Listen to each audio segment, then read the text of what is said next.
savoir élargir. Faut savoir élargir ses horizons. Facile de voir quand on porte des œillères. Ça fait pouvoir repousser les frontières. Savoir élargir ses horizons. Se permettre de croire que tomber les barrières. Savoir élargir ses horizons. Pour faciliter les choses, pour se familiariser, pour comprendre la théorie et décomposer les idées, pour intégrer les principes d'une nouvelle réalité, pour simplifier le contexte, décomplexifier le complexe, pour décoder, vulgariser, Pour parfaire nos connaissances et partager nos pratiques. pour amadouer la techno, harmoniser la Cesser technique. de penser en silo pour s'émanciper du mythe. Faut savoir élargir. Faut savoir élargir ses horizons. Faut savoir agir entre deux fins de mois.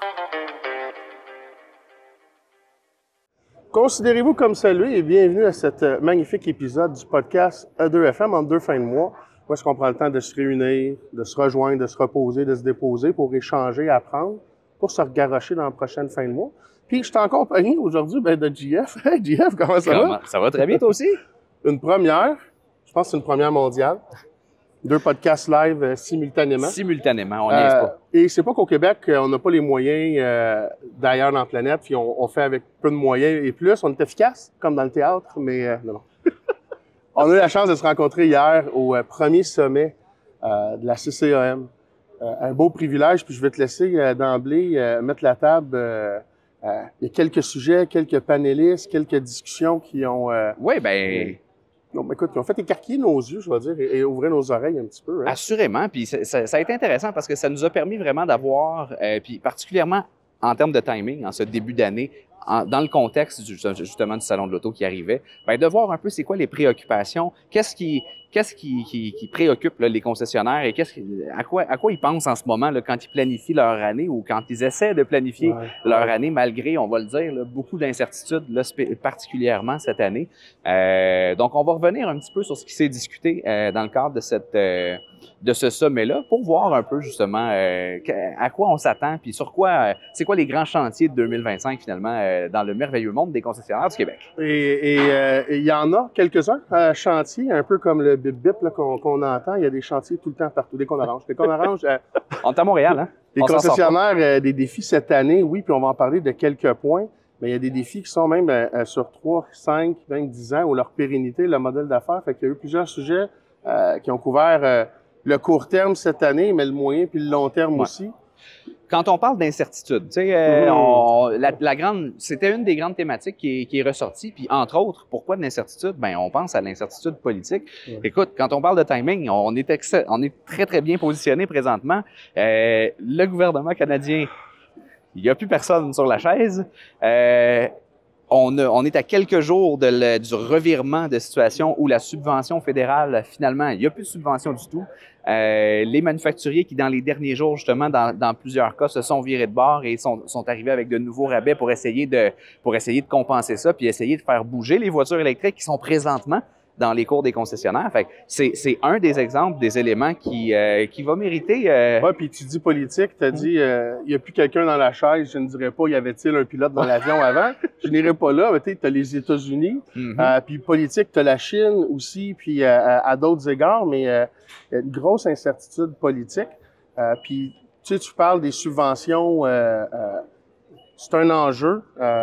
Moi, je me tirerai pas sur le dossier, ça a été bien couvert, sauf que c'est un des exemples des situations puis des réalités que vont vivre les concessionnaires. Puis ça a fait ressortir un mot énormément hier qui était résilience. Ouais. C'est une industrie qui est très résiliente. Mais ça, c'est un exemple. Fait que là, tu as des concessionnaires qui ont beaucoup d'inventaire, il y en a qui en ont pas. Il y a eu, de toutes les histoires, beaucoup d'instabilité politique et on commence l'année 2025 avec encore plus d'instabilité politique, justement.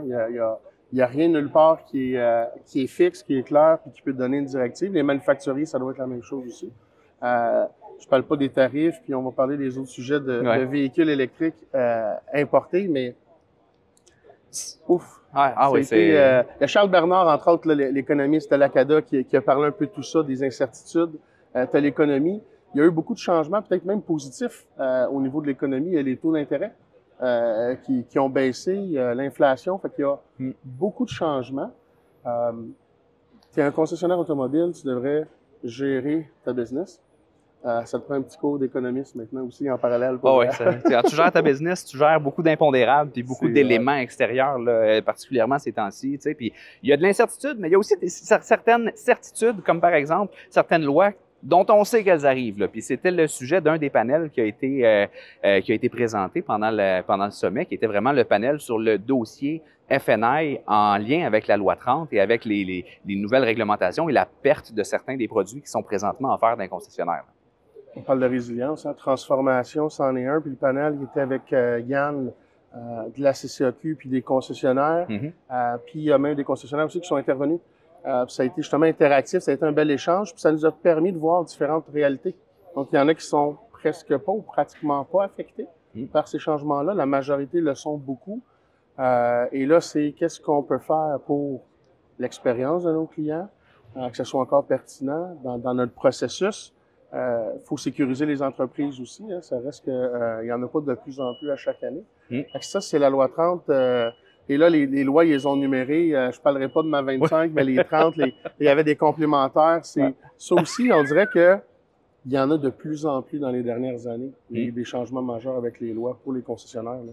Fait que c'est beaucoup de nouvelles façons de faire, de nouvelles pratiques. C'est intéressant quand même. Puis Monsieur Olivier, qui était aussi sur le panel, Jacques Olivier, a voulu vraiment, je pense, instiguer la conversation parce que le deadline au niveau de la loi 30, c'est juillet 2026. Fait qu'on a encore toute l'année. Mais ça passe vite une année, on le sait, là. C'est pas beaucoup de fin de mois. Ça va arriver vite. Fin de mois, exactement.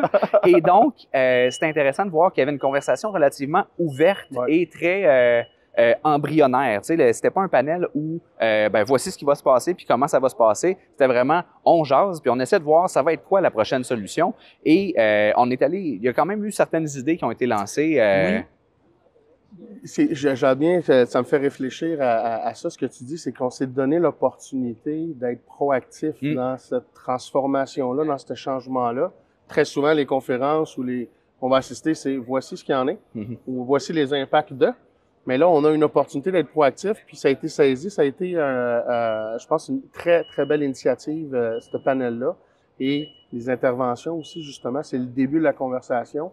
Et j'ai hâte de suivre ça en coulisses. Ah, ça va être intéressant. Puis, tu sais, toi et moi, on a déjà eu l'opportunité de faire un épisode ensemble dans lequel on questionnait l'expérience client, on questionnait la fameuse structure et le nombre de points de contact dans une concession lorsqu'on fait l'acquisition d'un véhicule. On parle des délais, on parle du nombre de personnes qu'on voit puis le temps que ça prend.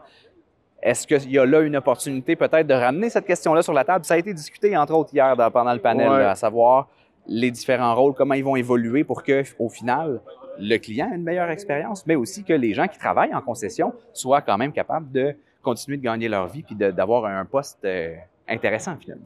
Ça reste une entreprise. Toutes les entreprises, ils ont pour objectif d'avoir une pérennité. Fait que faut être profitable, mais c'est ce que j'ai aimé, c'est que là, je pense qu'il y a peut-être une obligation ou c'est un peu plus forcé de dire, OK, on prend un pas de recul, puis c'est quoi l'expérience client? Parce que si on se transforme, puis on a une belle expérience client, qui est un beau win-win-win, que ce soit dans les produits, peu importe, tes employés, ça devrait bien aller. T'sais. Les plans de paye, peu importe les structures, tu devrais bien adapter.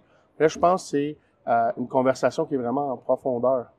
Ça sera peut-être pas juste un petit patch ou une mise à jour 1.0. Je pense que ça va être vraiment une grande transformation. Oui, une belle possibilité. Puis il y avait une volonté aussi en compagnie des joueurs aussi, là, qui étaient présents, là, les fournisseurs de ce type de produits-là, et les concessionnaires de dire, parfait, est-ce qu'on peut, justement, avec le temps qui est devant nous, même si c'est pas énorme, on a quand même du temps, on peut se concerter puis essayer de trouver une approche qui va être l'approche et non pas de dire il y a 800 quelques concessionnaires, voici 800 quelques différentes façons de faire et de pallier à cette situation-là.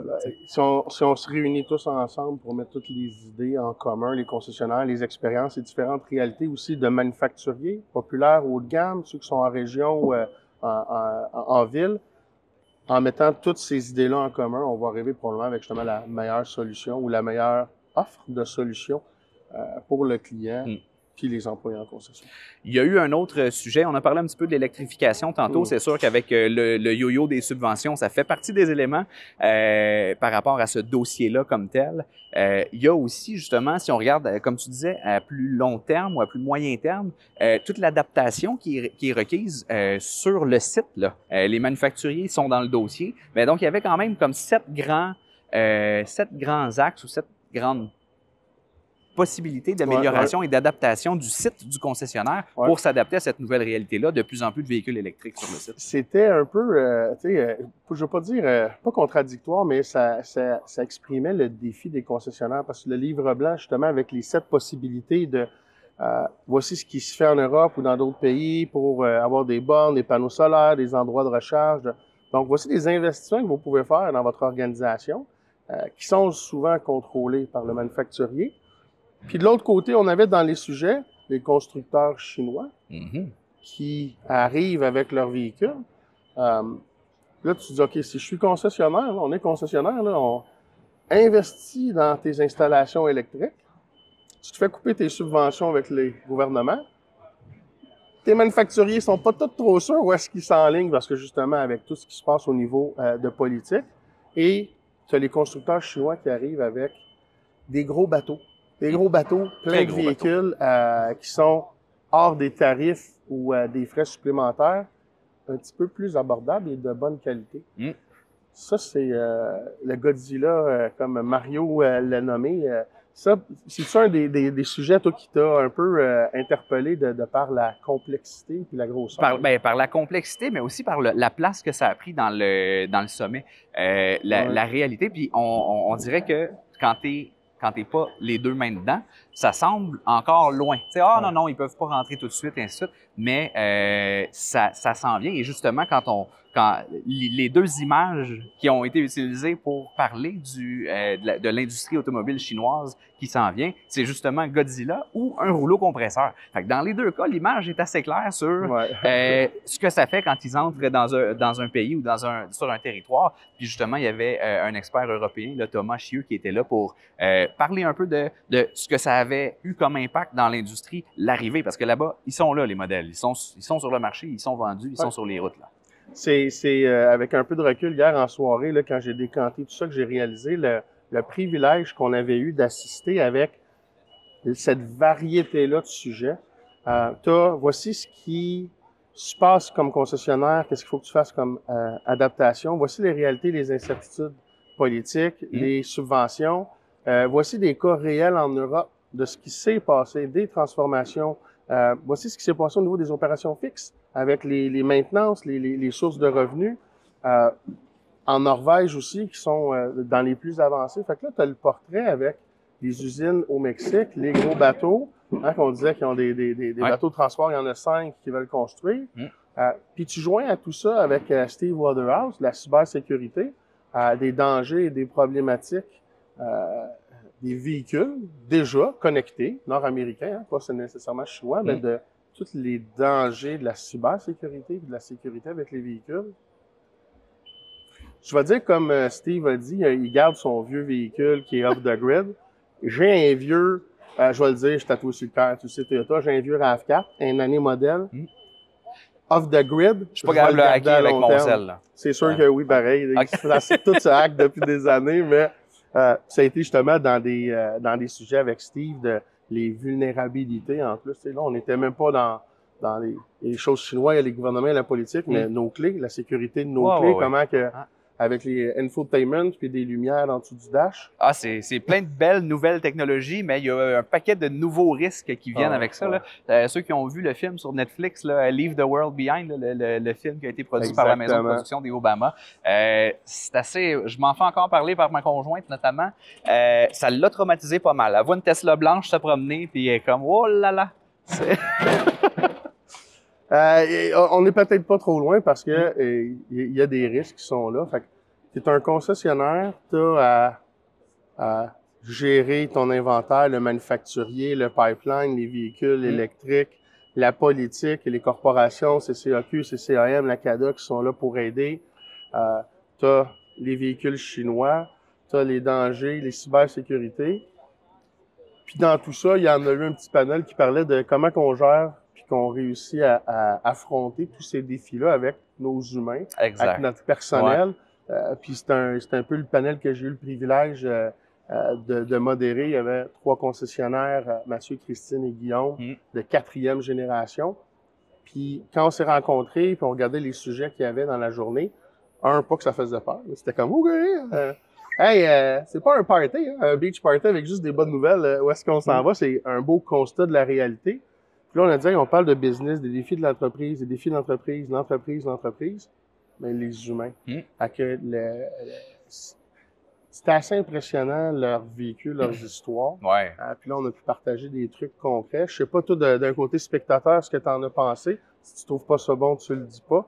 Mais écoute, c'était le meilleur, de loin, le meilleur panel de la journée. Mais sans blague, c'était, j'ai trouvé ça super intéressant parce que, puis si on fait la boucle avec tout ce qu'on vient d'énumérer, là, c'est pas compliqué, là. Même dans les dernières années, avec les sommets que la CCAQ a organisés, il y avait déjà une thématique de « Guys, faut qu'on améliore l'expérience client, faut qu'on change un petit peu la façon de faire, la transparence et tout ça. » Puis, tu as mentionné Mario Loubier qui parlait justement de la façon de faire des Chinois, puis des menaces, mais aussi des opportunités. Puis moi, ce que j'en retiens beaucoup de ce qu'il a apporté, c'est que ils ont une approche très, très axé sur la vente rapide, sur le volume. On a des modèles, on en a en tabarouette et on doit les sortir au plus vite, pas trop cher. Cela étant dit, là où il y a peut-être l'opportunité, c'est dans l'expérience d'achat, c'est dans le service au client et dans le service après-vente aussi, où les concessionnaires actuellement ont une belle opportunité. On en parlait déjà, qu'il fallait se démarquer et qu'il fallait travailler sur ça. Ben voilà un autre argument qui s'en va dans le même sens. Dans le fond. Tout est dans tout, hein? Connect the dots, puis encore là, Monsieur Thomas-Chieux, si je ne m'abuse de son nom, qui nous dépeignait le portrait de ce qui s'est passé en Europe. Mais là, il y a des statistiques que je ne savais pas, où est-ce que le nombre de marques de véhicules électriques chinois, puis que là, peut-être 5-6 ans, il y en a 40 quelques qui existaient, qui n'existent plus, puis il y en a 40 quelques nouvelles. Donc, l'instabilité de ces marques-là, connectée avec l'expérience client, puis je pense que les Nord-Américains, et Canada et Québec encore plus, ça se peut qu'il y ait de l'attrait si jamais les véhicules, ou pas si jamais. Quand les véhicules chinois vont arriver avec les tarifs ou peu importe, puis les prix, il va y avoir de l'attrait. Mais je crois que c'est là l'opportunité, puis on n'aura pas beaucoup à forcer, parce que comme consommateur, tu veux acheter un véhicule d'une marque que tu sais pas si elle va disparaître dans 2 ans. Non, parce qu'on n'est pas habitué avec cette culture-là. On a des marques centenaires, des marques qui sont fortes, avec des réseaux de concessionnaires très présents partout, pas 1 ou 2 par pays et ou province. Donc, c'est tellement une belle opportunité avec tout ce qui s'est passé. Puis notre modèle d'affaires, la façon de faire ici versus les modèles agences en Europe aussi qui sont développés. Cela dit, il y a aussi certains, tu sais, BYD, pour pas le nommer, en est un qui... C'est un mastodonte. C'est colossal, puis ils ont une capacité de production phénoménale. Donc, il ne faut pas non plus se dire « Ah, ça se passera pas », puis il y a pas... Je pense que, puis je me rappelle plus lequel des intervenants me disait « Si le véhicule est de bonne qualité, il est disponible, puis il est à un bon prix, il y en a des gens qui vont dire « Parfait, ça m'intéresse, je vais de l'avant avec ça ». Donc, c'est là que vraiment de travailler sur ça. On s'entend, en tant que concessionnaire, on ne peut pas travailler sur le produit et sur le prix qu'on le détaille. Non, puis c'était ça le point de qu'est-ce qu'on contrôle. La chose qu'on contrôle, c'est notre culture, nos valeurs, comment on veut gérer notre concession, comment on va s'occuper de nos employés, comment on va investir en eux, qu'on va les former, quel type d'expérience client on veut faire vivre, indépendamment des cycles et des turbulences que les manufacturiers vont vivre. Il va y avoir des nouveaux joueurs chinois qui vont arriver, comme BYD ou autres, des gros joueurs qui vont être solides pour s'implanter. Donc, il va y avoir des nouveaux modèles d'affaires.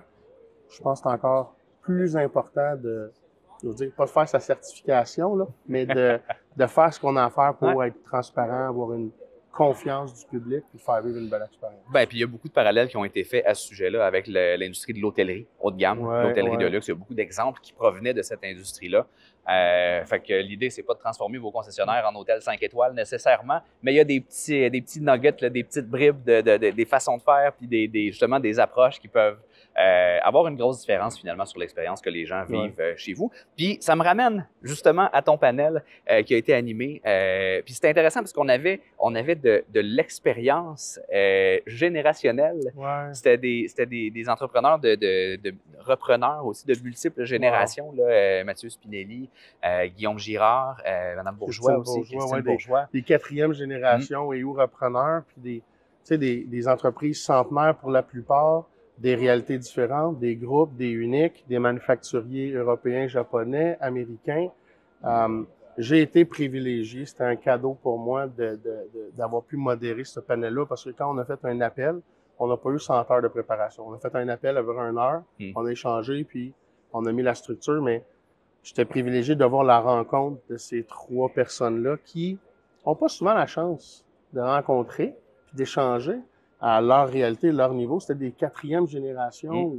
Fait que de partager, de voir que finalement, même s'ils ont des réalités totalement différentes, avec des structures différentes, un 45, 70 ou 650 employés, c'est la même façon de gérer les cultures, les valeurs, la communication avec les employés, la transparence, l'ouverture avec les employés, puis de faire vivre une belle expérience aux employés. Aux employés. Pour que les clients aient une belle... Ben justement, on parle d'expérience client, mais ça passe par les gens avec qui ces clients-là sont en contact. Fait que, tu sais, vraiment la philosophie de dire prends soin de ton staff et le staff va pouvoir prendre soin ensuite de ça. Ça m'a amené à penser que le modèle d'affaires des concessionnaires, là je garoche un Nostradadum dans le...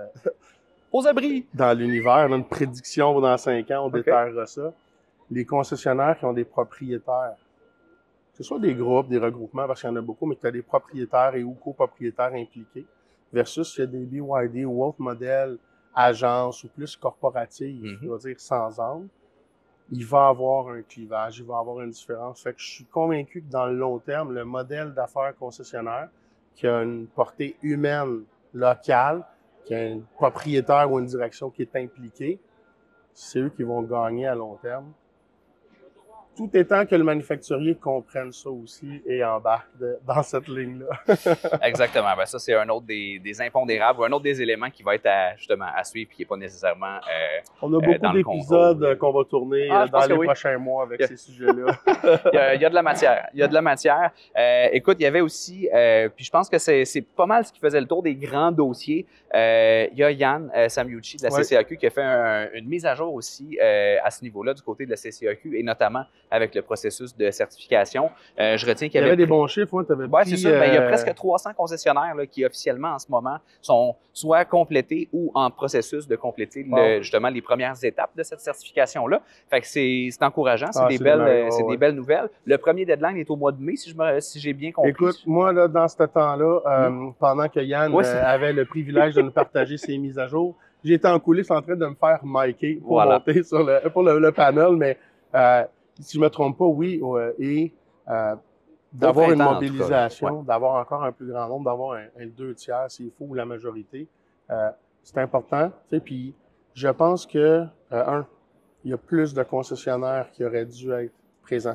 La salle était pleine, on était full house hier au sommet, mais encore plus de concessionnaires devraient s'investir dans des journées comme le sommet ou celui de la CCAQ qui va avoir lieu vers la fin de l'année. Impliquez-vous pour comprendre, puis avec les enjeux qu'on a vus hier, puis un peu l'espèce de résumé qu'on fait, JF, de dire l'expérience client.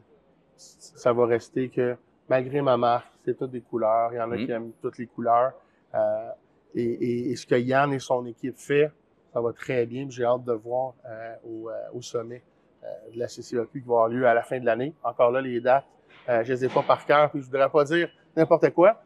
On va les afficher au bas de votre écran. Mais et ce sera à Québec. J'ai retenu aussi que ce sera de retour à Québec pour cet automne. Au Palais militaire, si je ne m'abuse, au même endroit. Incroyable. C'est incroyable. Ça va être, ça va être. J'ai déjà hâte d'y être, mais on parle d'expérience en ce moment. On parle d'expérience client. L'expérience client que les gens s'apprêtent à vivre. On est à l'ouverture du Salon de l'Auto de Montréal. L'avant-première bénéfice. Ce soir, on aura le privilège de s'y croiser, n'est-ce pas? On va serrer quelques mains, encore là, une belle opportunité de se réunir, puis de réseauter, mais juste d'être entre humains, puis partagé. C'est vraiment puis de voir aussi l'ensemble des manufacturiers, qui sont de retour, Oui. les kiosques. Il y a des kiosques, on a, oh wow, la grandeur, les équipements, fait qu'il y a des magnifiques salons. J'ai hâte de le visiter vendredi, à son ouverture aussi, parce que ce soir, je crois que je ne vais pas voir les véhicules trop. Mais quand on va terminer, je vais aller faire une petite tournée et si jamais vous entendez ça ou vous voyez la diffusion du podcast puis que le Salon de l'Auto de Montréal n'est pas terminé, si jamais on est assez rapide, venez, n'hésitez pas. Puis il va y avoir celui de Québec aussi qui s'en vient. Un autre rendez-vous. C'est dynamique au Québec. C'est le fun. C'est cool. La passion automobile, tu sais, les clients, les acheteurs sont là, les gens. Ouais. Les gens, il y a beaucoup de monde qui trippe sur l'automobile au Québec, tu sais. Fait que c'est des beaux événements. Je suis vraiment content, bref, qu'on ait pu briser la glace de cet événement-là en jasant un petit peu de ce qui a été discuté hier. Merci pour cette discussion commune. Merci à toi, un plaisir. Puis c'est une de nombreuses. On sera fait avec probablement justement les prochains salons et sommets. On s'arrangera de couvrir l'actualité, de partager. Et plus il y a de concessionnaires, plus il y a de partenaires qui vont collaborer pour développer les prochaines recettes pour l'expérience client pour les prochaines années. J'aime win-win-win toujours. Puis c'est le consommateur. On veut s'acheter des véhicules, il faut s'en acheter. Hein? C'est vital ou émotionnel, c'est selon, mais on peut avoir la plus belle expérience pour s'y procurer. Je pense que c'est ça qui est en train de se dessiner. Exactement. Fait que si vous voulez prendre part au débat, c'est pas compliqué. Dans les commentaires, en dessous de cet épisode, sur la plateforme sur laquelle vous êtes en train de consommer, dites-nous ce que vous en pensez. Dites-nous quelles sont vos préoccupations de 2025. Et évidemment, pour voir comment ça évolue tout ça, puis pour assister à nos prochains échanges, n'est-ce pas? Abonnez-vous. Fait que, sur ce, bon salon, bonne avant-première bénéfice ce soir et bonne année 2025. Même chose et considérez-vous comme salué. Faut savoir agir entre deux fins de mois.